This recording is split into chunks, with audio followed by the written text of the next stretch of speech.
watching this video, that means the Diversathon is upon us, or close to being upon us, and I thought I would show you what I'm going to be reading over the course of the week. Huge disclaimer. I thought I was gonna go great this semester. I was like, heck yeah, gonna get stuff done. But then I realized I have hardly any time to read this semester. Right after I finish filming this, I have to write an essay, do my online homework, finish reading a chapter. I have a list somewhere of things I have to do, but just like the workload this year is a lot. I have a list of books that I want to read. It is 1, 2, 3, 4, 5, 6 books. Probably not doable, so I'm gonna list the ones that I would mainly like to read, and then perhaps go into the ones that I might or might not end up getting to. If you're watching this and you haven't even heard what the Diversathon is, I will link down below the announcement video, but basically we are celebrating diverse authors, diverse topics, and we're just diving into books that deal with people of different races and ethnicities and disabilities and sexualities and all that good type of stuff that's not just like straight white people, which is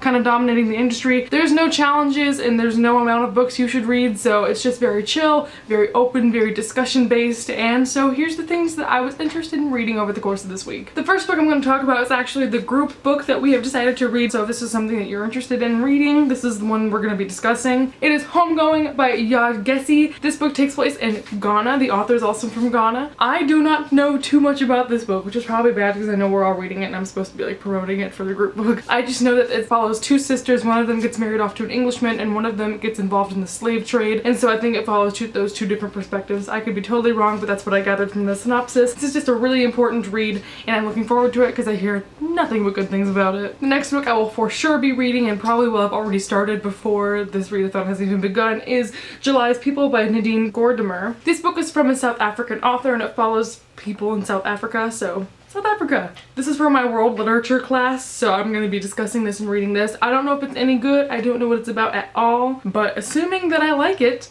I'll probably have that one be the first one done. One book that I really hope to get to, mostly because I think it's going to be the quickest one I read, is Citizen: An American Lyric by Claudia Rankine. This book is poetry and verse. It follows racism in America and double standards and police brutality. I just hope this is going to be beautiful. I hope I learn a lot from this book. I hope that this just makes me feel things like, you know, empathy. These next 3 books I have, I don't know which one I'm gonna get to first. I might not get to any of them. I'm usually too ambitious on my TBRs, so I'm gonna try and chill. The first book that came to mind though when I thought of this readathon is Golden Boy by Abigail Tardelin.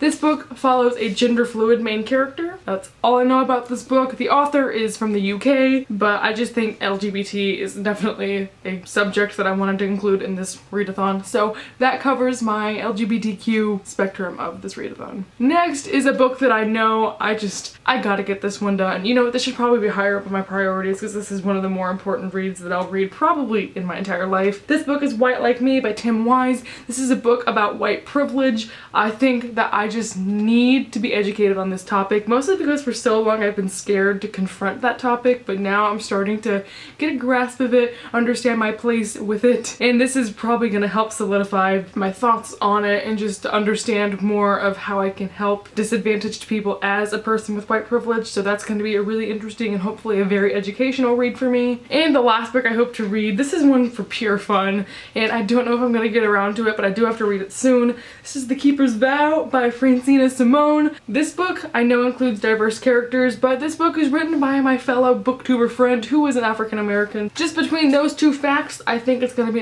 an interesting read. Wow. Also, I'm out of focus. This video is going great. I know this is a paranormal, urban fantasy-ish type book, so maybe if all these topics get a little bit too serious, then I can just revert back to something that's more light. This might be one that I read intermittently if I so desire. And I highly anticipate that I will not be able to get all of those books done, but we'll see.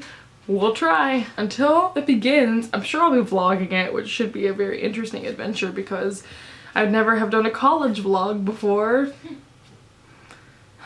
Thank you everyone for watching. Hope I'll see you next time, and adios.